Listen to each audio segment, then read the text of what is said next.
Hey guys, कैसे हैं आप सब लोग। तो जैसे कि आप सभी को पता है कि जेकेएसएसबी ने अपनी ऑफिशियल साइट से ये जो आपका सिलेबस आया था एक दिन पहले ही, तो उसे हटा लिया गया है। तो वो अभी तक रीज़न अभी तक किसी को पता नहीं चला। मेरा तो यही मानना है, क्या पता ये जेएंडके गवर्नमेंट ने कोशिश की हो, जेएंडके बैंक के फ्रॉड को दबाने की वो कोशिश कर रहे हो, ताकि जेएंडके के लोगों को खुश कर दिया जाए। ये भी हो सकता है वैसे इशू। चलो, कोई नहीं, देखते हैं आगे क्या बात होती है। तो आज का हम पहले 10th टॉपिक लेके आए जो है वो है कैश बुक। ठीक है। कैश बुक एक वही है जैसे हमने पहले लेजर अकाउंट किया था। लेजर अकाउंट में जो हमने कैश अकाउंट बनाया था उसको हम बोलेंगे, उसको भी हम एक तरह का कैश बुक बोल सकते हैं। उसमें और कैश बुक में क्या डिफरेंस है? लेजर में आप लेजर बनाते हो, लेकिन कैश बुक में आप एक तरह की सेपरेटली बुक रहती है आपकी एक। अब जैसे आप जानते हो आपकी 90% ऑफ ट्रांजैक्शंस कैश पे डिपेंड होती है, मेरे हिसाब से इससे ज़्यादा, क्योंकि बिजनेस है ही पैसे से रिलेटेड।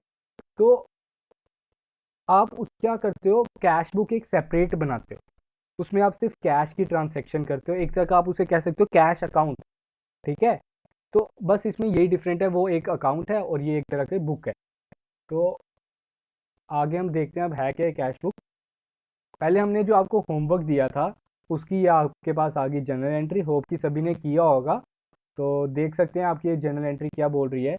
जनरल एंट्री आपकी 5 जून की, 8 जून की, होप कि कोई इसमें प्रॉब्लम नहीं होगी। अगर किसी को भी किसी जनरल एंट्री में कोई प्रॉब्लम आई है वो कमेंट सेक्शन में हमसे पूछ लें, हम उसका ज़रूर रिप्लाई देंगे। तो थोड़ी सी भी ये भी हैं आपकी इधर कंटिन्यू की गई हैं, तो देख लीजिए, जिसका भी आंसर थोड़ा सा गलत है वो हमसे डाउट क्लियर कर सकते हैं।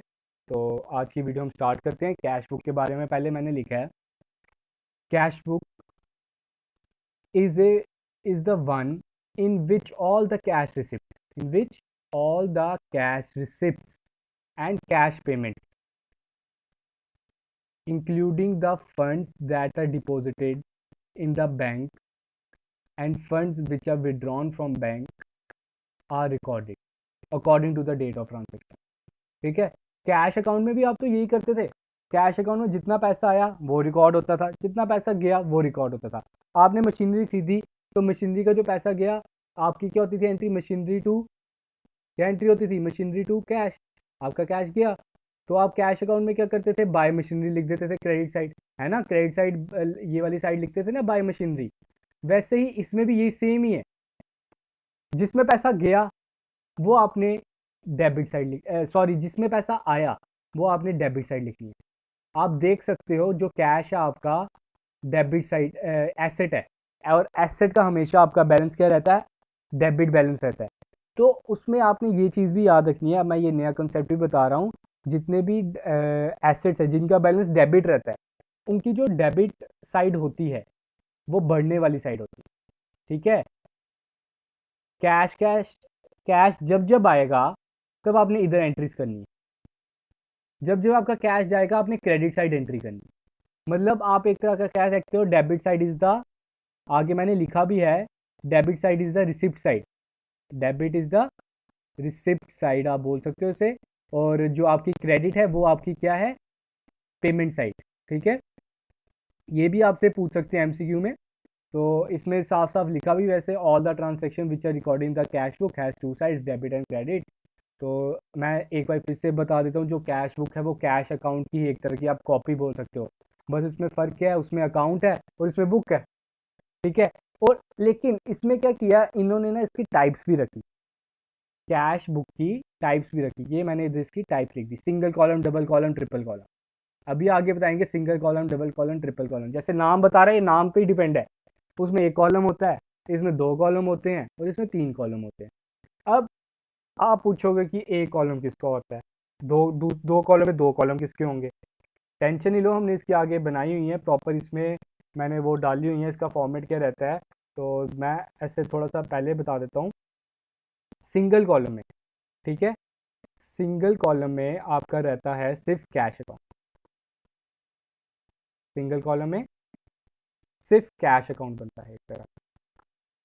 और डबल कॉलम में, डबल कॉलम का मतलब हो गया डबल, तो इसमें या तो बनेगा कैश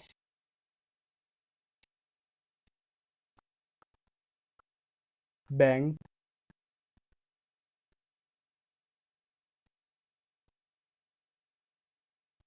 या थर्ड वन है आपका डिस्काउंट। ठीक है, डबल कॉलम में, अब जैसे डबल कॉलम बोल रहा है, इन तीन में से कोई दो आपने चुनने हैं, वो आपको क्वेश्चन में बोला होता है। बस मैं आपको एक तरह का कॉन्सेप्ट दे रहा हूँ। डबल कॉलम में आपको हो सकता है कैश और बैंक का बोला हो बनाने को। अब आपका एमसीक्यू पेपर है, उसमें आपको बोला तो नहीं होगा बनाने को, लेकिन एज ए ये थ्योरेटिकल में भी पूछ सकते हैं कि डबल कॉलम में क्या क्या आ सकता है। कैश बैंक हो सकता है, या बैंक और डिस्काउंट हो सकता है, या कैश और डिस्काउंट हो सकता है। इन तीनों में से कोई भी दो चीज़ें उठा लो तो वो डबल कॉलम हो गया। आगे मैंने इसका फॉर्मेट भी बनाया, टेंशन नहीं लो। फिर ट्रिपल कॉलम में क्या होगा, ये तीनों होते हैं। ट्रिपल कॉलम में ये तीनों रहेंगे। ठीक है, ये तीनों आइटम्स आ जाएंगे, कैश भी आता है, बैंक भी आ जाता है, और डिस्काउंट। बस डबल में याद रखो इन दोनों में से कोई दो, तीनों में से कोई दो आने हैं, और सिंगल में सिर्फ कैश रहता है। ठीक है, अब आगे देखते हैं फॉर्मेट क्या बनाया मैंने। पहले मैंने सच इसके एडवांटेजेस लिख दिए हैं। इस कैश बुक का ऑब्वियस ही बात है, अगर आपको कोई कॉन्सेप्ट दिया है उसका कोई एडवांटेज या डिसएडवांटेज भी होगा तभी वो आपको दिया हुआ है। तो इसका एडवांटेज क्या है, it helps to saving time. पहला इसका काम है, ये आपका टाइम बचाती है, लेबर बचाती है, as in the case of recording transaction in the journal entry. जैसे मैंने पहले ही बताया था, जो एक एक्सपीरियंस इंसान हो जाता है ना, वो जर्नल एंट्री करता ही नहीं है, वो सीधे लेजर पे आ जाता है। वो क्या करेगा, सीधे कैश बुक बना देगा। पैसा आया तो वो डेबिट साइड डाल देगा, पैसा गया तो वो क्रेडिट साइड डाल देगा। ठीक है, वो सीधे क्या करता है, कैश बुक बनाता है, जनरल को एलिमिनेट कर देता है, क्योंकि उसके पास इतना ज़्यादा एक्सपीरियंस हो गया, इतना ज़्यादा उसके पास नॉलेज हो गई है कि वो जनरल को छोड़ सकता है, उसे बिना जनरल किए एंट्री बता सकता है वो। तो वो क्या करता है, सीधे कैश बुक बनाता है। तो इससे क्या होता है, आपका टाइम बच जाता है, आपका लेबर जो टाइम है आपका, एक जो लग रही है आपकी लेबर लग रही है, वो भी कम लगती है। Huge time and labour are required where is case of cash book, cash transaction are recorded in straight away that is in the form of ledger. जो मैंने अभी बोला, वो सीधे स्ट्रेट वे में लिख देते हैं, वो सीधे जैसे लेजर में ट्रांजेक्शन कर देते हैं। अब अगली क्या बोल रही है, management can now know the balance of cash and bank any time. अब क्या हुआ, मैं चलाता हूँ बहुत बड़ी कंपनी, मैं हूँ बड़ा बिजी आदमी, तो अब क्या हुआ, मेरे पास आ गया थोड़ा सा टाइम, अपनी कंपनी में भी थोड़ा चक्कर लगाते हैं हम। ठीक है, कंपनी गया मैं, उधर मैंने बोला अच्छा भाई, अब मैं आपसे हिसाब किताब लेता हूँ, आप में बड़ी लटर मस्ती होगी, मुझे अपना बैलेंस बताओ। वो क्या, उसी वक्त मैं आपकी जो मैनेजमेंट ने आप कैश बुक मेंटेन कर रहे होंगे, मैं कैश बुक खोलूंगा, उधर बैलेंस करूंगा, जैसे हमने पहले बैलेंस किए ना, डेबिट साइड और क्रेडिट साइड को हम क्या करते हैं, बैलेंस करते हैं। समझ लो डेबिट साइड मेरा आ रहा है 1 करोड़, और क्रेडिट साइड आ रहा है मेरा 90 लाख। ठीक है, तो मेरा बैलेंस कितना आ गया, 10 लाख। तो मैं अब मैनेजमेंट को बोलूँगा भाई दिखाओ मुझे 10 लाख मेरे कहाँ हैं। अगर तो उन्होंने उस टाइम पे दिखा दे कि आपके 10 लाख इधर पड़े हैं, तो ठीक है, मैनेजमेंट ठीक चल रही है। अगर वो 10 लाख नहीं मुझे बता सकी कहाँ पे हैं, तो उन पे मैं केस कर सकता हूँ। ये आपका इसमें मदद कर देती है आपको bank, it helps in the effective cash management. अब अगला भी यही लिखा है थोड़ा, cash book is balance regular, उसे आप रेगुलर बैलेंस करते हो, which help in avoiding fraud, आपको फ्रॉड अवॉइड करने में मदद करती है। अब जैसे यही है, कभी कभार बहुत बारी होता है कि आपकी पॉकेट में होते हैं 100 रुपीज़, आप सोचते रहते हो मैंने कहाँ खर्चे मैंने पैसे, 50 रुपये रह गए। बड़ी बार होता है, मेरे साथ भी बड़ी बार होता है कि आप भूल जाते हो कभी कभार कि मैंने पैसे कहाँ खर्चे। लेकिन कैश बुक जब आप बना रहे हो, उसमें आप प्रॉपर लिख रहे हो, तो आप उधर से पता कर सकते हो कि मैंने कहाँ पैसे खर्चे, तो उससे आपको फ्रॉड का पता चल सकता है, आपको पता चल सकता है मेरे कहीं पैसे तो नहीं गिर गए। ये थे इसके एडवांटेजेस। अब आगे मैंने ये बनाया है सिंगल कॉलम का फॉर्मेट। सिंगल कॉलम का आपका ये आ गया फॉर्मेट, तो कोई डिफ़िकल्टी नहीं है, ये आपका आ गया अमाउंट। जैसे हमने लेजर अकाउंट बनाया था वैसा ही दिख रहा है मेरे हिसाब से ये फॉर्मेट, है ना। कैश बुक की जगह मैं कैश अकाउंट लिख देता हूँ, बाकी सेम है, जैसा हमने लेजर बनाया था ये वैसा ही है। इसका काम नहीं है, रिसिप्ट नंबर होता है ये आपके, ठीक है, ये वाउचर नंबर हो गया। आपने इसमें मतलब एक तरह का नंबरिंग डलती है वाउचर नंबर में, इसमें आपकी नंबरिंग डल जाती है क्या, ताकि जो आपका ऑडिटर है उसको चेकिंग करने में कोई प्रॉब्लम ना हो। वो सीधे नंबर देखेगा, अच्छा इसकी रिसिप्ट नंबर है 220, वो 220 की रिसिप्ट नंबर देखेगा। ठीक है, जो बिल होगा, रिसिप्ट का मतलब बिल, वो बिल देखेगा, अच्छा 220 का, हाँ ठीक है। तो ये जनरल फोलियो भी देखी जाती है कि जनरल में कहाँ पे, ये वाले पेज में जनरल आपकी की गई है। तो इधर आपकी अमाउंट आ जाएगी, और इसमें भी सेम यही रहता है, ये टू वाली साइड है और ये आपकी बाय वाली साइड है। टेंशन नहीं लो, इसके एक मैंने आगे क्वेश्चन भी रखा है, हम एक क्वेश्चन भी करेंगे इसका, टू वाली साइड और बाय वाली साइड, बस सिंगल कॉलम का ये है। सेकंड कॉलम में दो कॉलम दे दिए, मैंने आपको बोला था कैश, बैंक या डिस्काउंट में से कोई दो कॉलम आप चुन लो, ठीक है, वो बनाने। इधर मैंने बनाया है कैश और बैंक का, बस जो कैश में पैसा आएगा वो कैश में डालना। समझ लो आपके पास कैश आया 100 रुपये, आपने इधर एंट्री कर दी 100 रुपये कैश आ गई। आपके पास बैंक में पैसा आया 100 रुपये, तो आपने बैंक में पैसा डालना है, ना कि कैश में डालना है। ठीक है, अब आपने क्या किया, एक याद है, अगर हमने पहली वीडियो या दूसरी वीडियो में ही था मेरे हिसाब से, कॉन्ट्रा एंट्री, ये मैं बार बार आपको बता रहा हूँ, कॉन्ट्रा एंट्री बड़ी इंपॉर्टेंट है, आपसे पूछ सकते हैं ये भी। कॉन्ट्रा एंट्री क्या बोलती है, कैश टू बैंक या बैंक टू कैश, जिसमें कैश और बैंक दोनों इन्वॉल्व होते हैं। अब उसमें क्या होता है, समझ लो मैंने कैश डिपॉजिट किया बैंक में, तो उसकी एंट्री क्या होती है, बैंक टू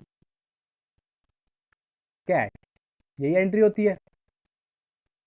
अब भाई साहब ये नहीं समझ आ रहा, बैंक और कैश दोनों आ गए, लेकिन ये तो हमारा डबल कॉलम है, तो इसमें ये चीज़ याद रखना, जब जब आपकी कॉन्ट्रा एंट्री होगी तो कैश बुक में भी आपकी डबल एंट्री होगी। डबल एंट्री कैसे, पहले हम बैंक को लेके करते हैं, ठीक है, पहले हम बैंक को लेके करते हैं, तो आपका क्या रहेगा, टू कैश, हम इधर लिख देंगे टू कैश।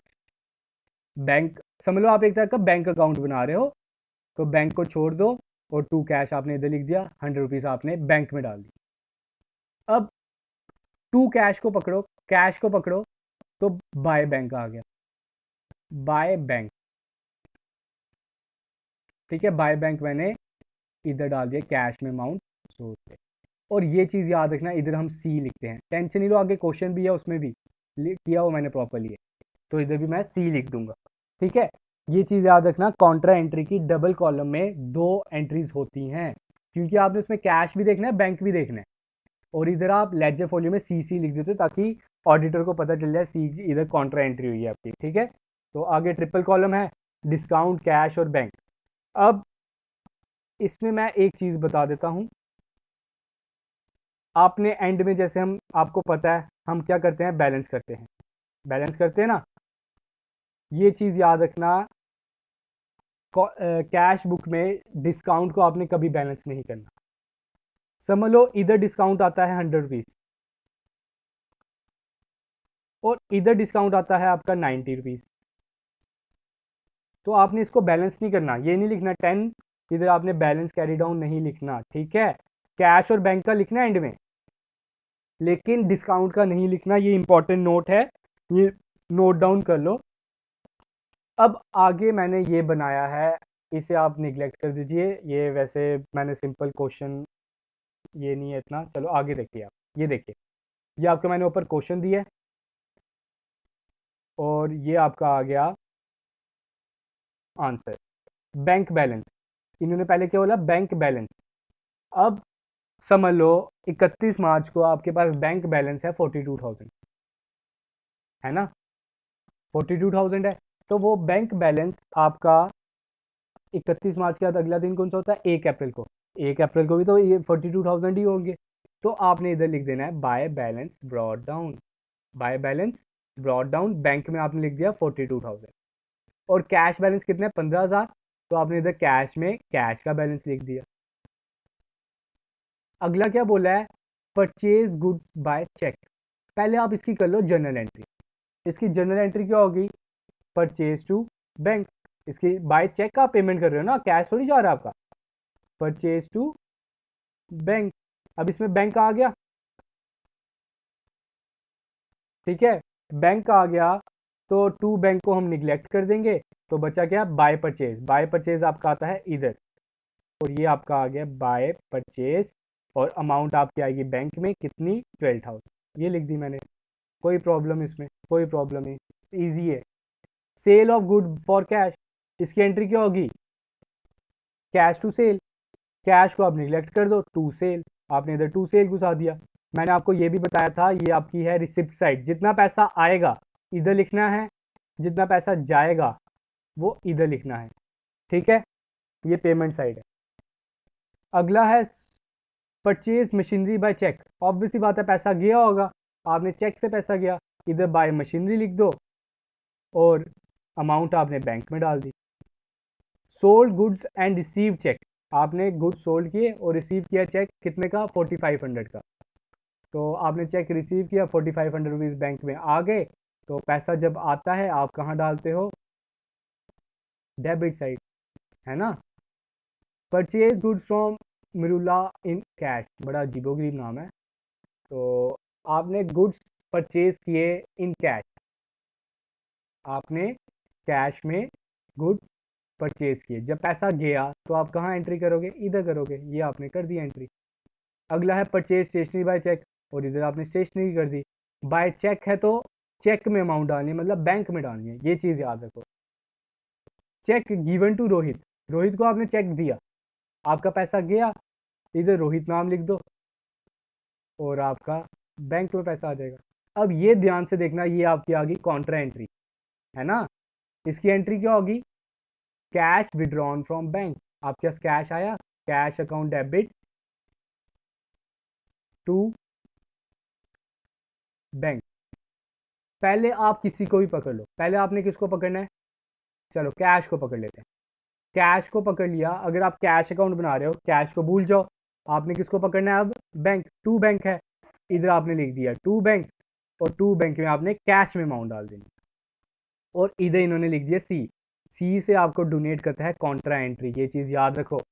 अब आपने टू बैंक को भूल जाओ, आपका हो गया बाय कैश, आपका क्या हो गया, बाय कैश, इधर आप बाय कैश लिख दो और अमाउंट आपकी बैंक में आ जाएगी, खत्म। इसकी कॉन्ट्रा एंट्री बस याद रखो, इसकी दो एंट्री होती हैं कॉन्ट्रा एंट्री की।